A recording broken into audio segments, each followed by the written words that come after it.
اسے تو نے ان کو روکا ہی نہیں ہے اس گناہ سے، تو بندے کے پاس کوئی جواب نہیں ہوگا۔ ہاں، جو جہاں لوگوں سے ڈر ہونا کہ یہ تو مجھے مار ڈالیں گے، میں کیسے انہیں گناہوں سے روکوں، یہ تو میرے ساتھ لڑ پڑیں گے، جھگڑا کریں گے، تو پھر ایسا جواب تو پھر اللہ تبارک و تعالیٰ نے خود سکھایا، وَفَرِقْتُ مِنَ النَّاسِ، کہ پھر تو وہاں بندہ جواب دے گا کہ یا اللہ میں تو لوگوں سے ڈرتا تھا، مجھے پتا تھا اس کو اگر میں نے اس گناہ سے روکا تو یہ میرے گلے پڑ جائے گا۔ جتنی طاقت ہے اتنا انسان اپنے آپ کو بھی گناہوں سے بچائے، دوسروں کو بھی بچنے کا حکم دے۔ اور پھر آقا کریم علیہ السلام نے ہمیں یہ بھی ارشاد مبارک سکھایا کہ کتنی پیاری اور سونی حدیث مبارک ہے حضور کی۔ آپ نے فرمایا اذا علمت الخطیئۃ فی الارض کان من شہدھا فکرہا۔ ایک جگہ پہ نا گناہ ہو رہا ہے، گناہ، اور ہمیں پتہ ہے کہ یہاں گناہ ہو رہا ہے، ومن شہدھا فکرہا۔ اللہ کے نبی نے فرمایا جہاں گناہ ہو رہا ہے وہاں چاہے جو موجود بندے ہیں وہ بھی اس گناہ کو ناپسند کر رہے ہیں، یعنی کہہ رہے ہیں برا کر رہا ہے یار، دل میں بھی کہہ رہے ہیں، اسے بھی لعنت کر رہے ہیں کہ یہ گناہ روک نہیں سکتے۔ یعنی کسی ایسی جگہ پہ ہم کھڑے ہیں، گناہ ہو رہا ہے، ہم روک نہیں سکتے، زبان سے نہیں روک سکتے، جس طرح اللہ کے نبی نے فرمایا ہاتھ سے بھی نہیں روک سکتے، لیکن فرمایا فکرہا، وہ اس بات کو ناپسند سمجھ رہے ہیں یہاں اللہ کی نافرمانی ہو رہی ہے، اللہ کے نبی صلی اللہ علیہ وسلم کی نافرمانی ہو رہی ہے۔ حضور نے فرمایا کان کمن غاب فیہا، یہ اس طرح ہے کہ یہاں یہ بندہ موجود تھا ہی نہیں، یعنی وہاں اس کو گناہ نہیں ملے گا، بلکہ اللہ کے نبی نے فرمایا گناہ ہو رہا ہے، یہ اس گناہ کو ناپسند کر رہا ہے، کھڑا وہی ہے لیکن آتے جاتے کسی جگہ پہ دیکھ لیا کہ یہ گناہ ہو رہا ہے، وہ وہاں سے اس کو منع نہیں کر سکتا، ہاتھ سے زبان سے روک نہیں سکتا، دل میں برا جان رہا ہے۔ اللہ کے نبی نے فرمایا پھر بھی اللہ لکھ دے گا کہ اس بندے نے اس گناہ کو دیکھا ہی نہیں تھا۔ کتنی ہمارے نعرہ تکبیر، نعرہ رسالت، نعرہ حیدری، اور فرمایا ومن غاب عنہا فرضیہا کان کمن شاہدہا۔ ہاں، اور کسی جگہ پہ گناہ ہو رہا ہو تم وہاں موجود ہی نہ ہو، کسی جگہ پہ گناہ ہو رہا ہے ہم وہاں موجود نہیں ہیں، ہمیں پتہ چلا ہم بڑے خوش ہوئے، یہاں پر بڑا ٹھیک ہو رہا تھا، بڑا مزہ آ گیا ہے سن کے یہ بات، یہ فلاں جگہ پہ نا فلاں گناہ ہو رہا تھا، یعنی بندہ اس بات کو پسند کرتا ہے۔ اللہ کے نبی نے فرمایا پھر وہ یہ نہ سمجھے کہ میں وہاں نہیں تھا، اللہ اس کے نامہ اعمال میں لکھ دے گا کہ یہ اس اللہ کی نافرمانی کو پسند کر رہا ہے۔ اللہ کے نبی نے فرمایا اس کا نامہ اعمال میں لکھ دو کہ یہ اسی گناہ کرنے والی جگہ پہ موجود تھا، اسی گناہ کرنے والی جگہ پہ موجود تھا، یہ اس کے لیے لکھ دیا جائے۔ مولا علی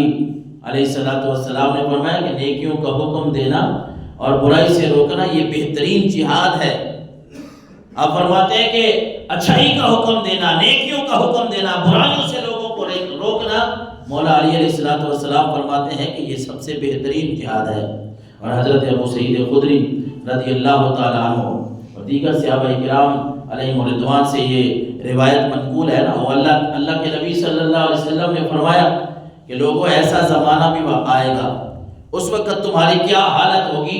جب تمہاری عورتیں سرکش ہو جائیں گی، اس وقت تمہاری کیا حالت ہوگی، اللہ کے نبی نے فرمایا جب تمہاری عورتیں سرکش ہو جائیں گی اور تمہارے نوجوان بدکار ہو جائیں گے اور تم جہاد کو ترک کر دو گے، جہاد کا نام نہیں لوگے۔ صحابہ کرام نے عرض کی یا رسول اللہ کیا ایسا بھی ہوگا، عورتیں سرکش ہو جائیں گی؟ اللہ کے نبی صلی اللہ علیہ وسلم نے فرمایا ہاں، اس ذات کی قسم جس کے قبضہ قدرت میں میری جان ہے، اس سے بھی زیادہ سخت معاملہ تمہارے ساتھ ہوگا، ایسا ماحول، ایسا وقت بھی آ جائے گا کہ عورتوں کا سرکش ہونا یہ ہمارے سامنے ہی ہے۔ ویسے تو اللہ نے فرمایا الرجال قوامون علی النساء، بھائی مرد کو اللہ نے حکمرانی عطا فرمائی ہے، لیکن یہاں یہ ہے کہ آج جو ماحول چل رہا ہے گھروں میں، ہمارے معاشرے میں، وہ بھی ہمارے سامنے ہے۔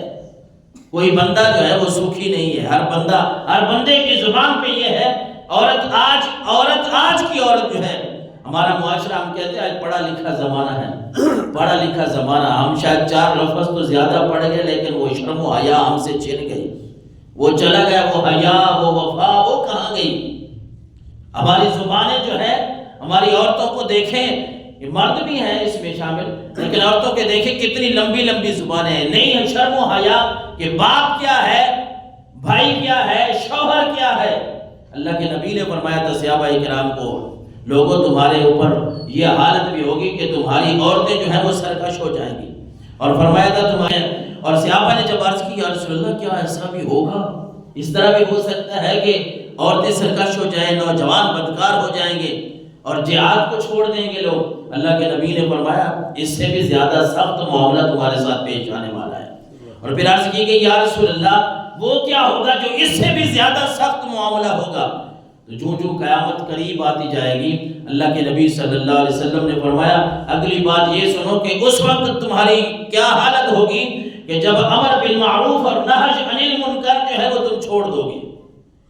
تم نیکی کا حکم کرنا چھوڑ دو گے، برائیوں سے روکنا چھوڑ دو گے۔ تو اللہ کے نبی کے سامنے لوگوں نے عرض کی صحابہ کرام یا رسول اللہ کیا ایسا بھی ہوگا کہ لوگ نیکی کا حکم کرنا چھوڑ دیں، برائی سے روکنا چھوڑ دیں؟ اس طرح آج یہ بھی ہمارے سامنے ہے، کتنا ہم نیکی کا حکم کرتے ہیں، کتنا برائی سے کسی کو روکتے ہیں۔ اپنے گھر والے نہیں سنبھالے جا رہے، اپنی اولاد نہیں سنبھالی جا رہی، اپنے دوست نہیں سنبھالے جا رہے، اپنے رشتہ دار نہیں سنبھالے جا رہے، کہ ان کو کیسے کہیں کہ یہ برا کام ہے، ہم خود ان میں ملوث ہیں، کیسے کہیں کہ یہ نیکی کا کام ہے، ہمارے ساتھ شامل ہو جاؤ؟ کوئی ماننے کے لیے